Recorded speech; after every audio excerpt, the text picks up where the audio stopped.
नमस्कार विद्यार्थी मित्रों, स्वागत है आपका इस ई लर्निंग प्रोग्राम में।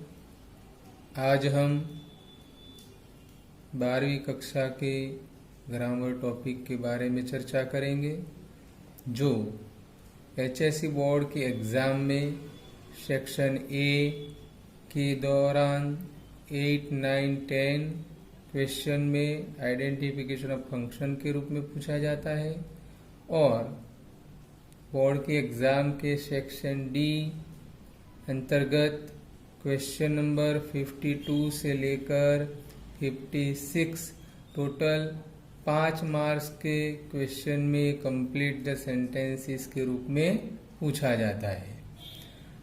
तो चलो आज हम लैंग्वेज फंक्शंस के बारे में चर्चा करेंगे। दोस्तों, लैंग्वेज फंक्शंस बहुत सारे हैं।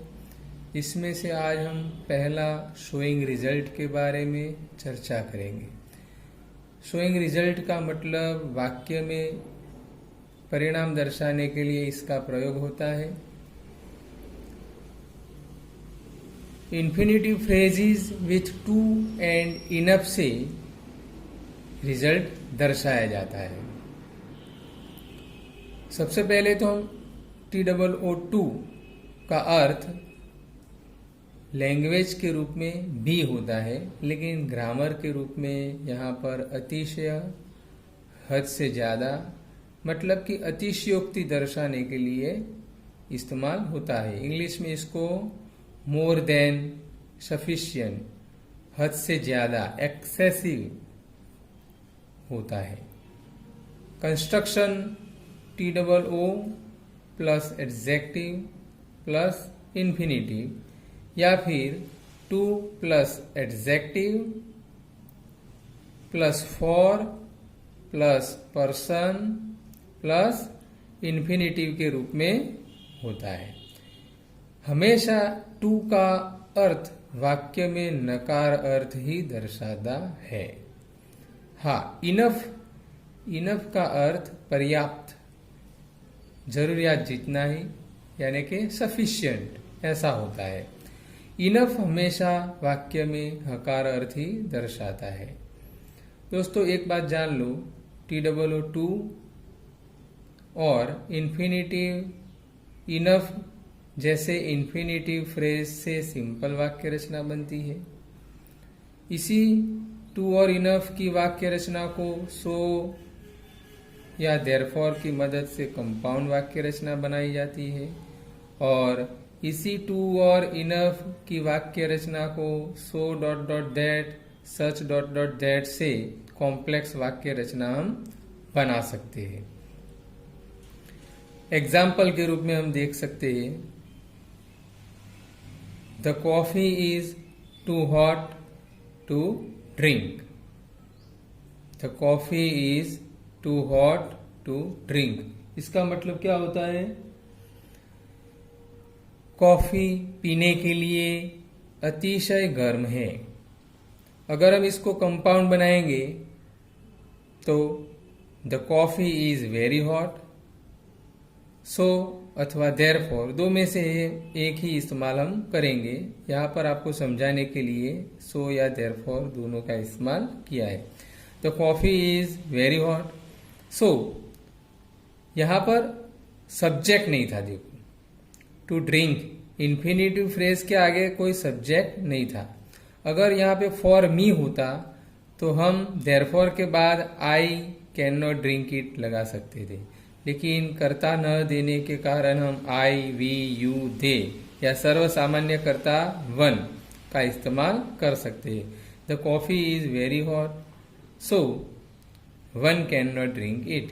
कॉफी बहुत ही गर्म है, इसीलिए कोई भी इसे पी नहीं सकता है। मैं तो क्या, कोई भी उसे पी नहीं सकता है।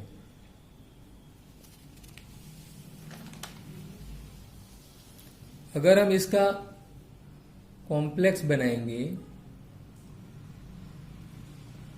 The coffee is so hot that one can not drink it. Coffee इतनी गर्म है कि कोई उसे पी नहीं सकता है। Second example, the curry was too spicy for me to eat. दोस्तों हमने यहाँ पर फॉर प्लस पर्सन का इस्तेमाल किया है। यहाँ पर the curry was too spicy for me to eat, और वाक्य हमने भूतकाल का लिया है। कंपाउंड बनाएंगे हम, the curry was very spicy, सब्जी बहुत तीखी थी, इसीलिए आई फॉर मी है, इसीलिए हम कर्ता लेंगे I could not eat it. सब्जी बहुत तीखी थी इसलिए मैं उसे खा नहीं सका। अगर हम कॉम्प्लेक्स बनाएंगे तो TOO की जगह सो लगाएंगे। The curry was so spicy that I could not drink it. सब्जी इतनी तीखी थी कि मैं उसे खा नहीं पाया। Third, my grandfather is too old to walk fast. मेरे दादा तेज चलने के लिए बहुत ही बूढ़े हैं। कंपाउंड बनाएंगे, my grandfather is very old so या therefore he can not walk fast. मेरे दादा बहुत बूढ़े हैं इसीलिए वह फास्ट नहीं चल सकते। अगर हम कॉम्प्लेक्स बनाएंगे यानी कि संकुल वाक्य, कंपाउंड का मतलब संयुक्त वाक्य रचना, कॉम्प्लेक्स का मतलब संकुल वाक्य रचना। My grandfather is so old that he can not walk fast. मेरे दादा इतने बूढ़े हैं कि वह फास्ट नहीं चल सकते। दोस्तों समझ में आया ना, TOO का अर्थ हमेशा नकार अर्थी होता है। जब भी हम कंपाउंड या कॉम्प्लेक्स बनाएंगे तो हमको नॉट का इस्तेमाल अवश्य करना है। चौथा example, our neighbour is not too poor to buy a car. हमारे पड़ोसी एक कार खरीदने के लिए इतने गरीब नहीं है।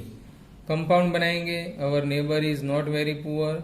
हमारे पड़ोसी बहुत गरीब नहीं है इसलिए वह एक कार खरीद सकते हैं। कॉम्प्लेक्स बनाएंगे तो our neighbour is not so poor that he can not buy a car. यहाँ पर TOO की जगह हम सो लगाएंगे, TOO की जगह सो लगाएंगे। Our neighbour is not so poor that, और यहाँ पर TO2 की जगह दैट लगाएंगे। दैट, फिर नेबर के लिए हम सर्वनाम लगाएंगे ही। Our neighbour is not so poor that he can not buy a car. हमारे पड़ोसी इतने तो गरीब नहीं है कि वह एक कार न खरीद सके। इसका मतलब दोनों नकार तो मतलब तो हकार ही होगा ना। हमारे पड़ोसी बहुत पैसे वाले हैं कि वह एक कार खरीद सकते हैं, इसका मतलब ये होता है। पांचवा, अवर English teacher is strict enough to control the naughty student. हमने इनफ का इस्तेमाल लिया है। दोस्तों याद रखो, टू हमेशा एडजेक्टिव और एडवर्ब के पहले आता है, लेकिन इनफ हमेशा एडजेक्टिव और एडवर्ब के बाद आता है। Our English teacher is strict enough to control the naughty students. हमारे अंग्रेजी शिक्षक शरारती विद्यार्थियों को नियंत्रित करने के लिए पर्याप्त स्ट्रिक्ट है, यानी कि कड़क है। इनफ का मतलब होता है पर्याप्त, जरूरियात जितने। कंपाउंड बनाएंगे, our English teacher is very strict so he या शी। इंग्लिश टीचर मैम भी हो सकती है, सर भी हो सकते हैं, तो हम ही या शी दो में से एक ले सकते हैं। He can control the naughty students.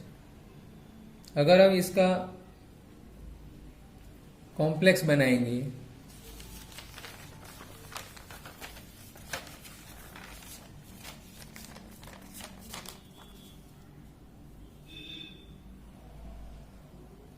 Our English teacher is so strict that he can control the naughty students. याद रखो दोस्तों, इनफ वाले वाक्य में नॉट आता नहीं है। हमारे अंग्रेजी शिक्षक इतने कड़क है कि वह शरारती विद्यार्थियों को नियंत्रित कर सकते हैं। छठा वाक्य, Dhoni played well enough to win the match. Match जीतने के लिए धोनी जरूरियात जितना अच्छा खेला। इसका मतलब कंपाउंड बनाएंगे, Dhoni played very well so he could win the match. Dhoni बहुत अच्छा खेला इसीलिए वह मैच जीत पाया। कॉम्प्लेक्स बनाएंगे, Dhoni played so well, Dhoni ने इतना अच्छा खेला कि वह मैच को जीत पाया। सम मोर एग्जाम्पल्स जो आपको एग्जाम्पल असाइनमेंट के रूप में लिखने हैं। 1. Chhotu is too short to jump high. ऊंचा कूदने के लिए छोटू बहुत ही छोटा है, बौना है। शॉर्ट का मतलब बौना। Chhotu is very short so he can not jump high. अगर हम कॉम्प्लेक्स बनाएंगे तो Chhotu is so short that he can not jump very high. Chhotu इतना बौना है कि वह ऊंचा कूद नहीं सकता है। Lambu is too long to enter the short window. छोटी सी खिड़की में प्रवेश करने के लिए लंबू बहुत ही लंबा है।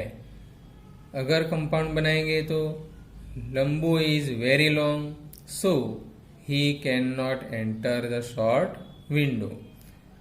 लंबू बहुत ही लंबा है हाइट में, इसीलिए वह छोटी सी खिड़की से पसार नहीं हो सकता है, प्रवेश नहीं कर सकता है।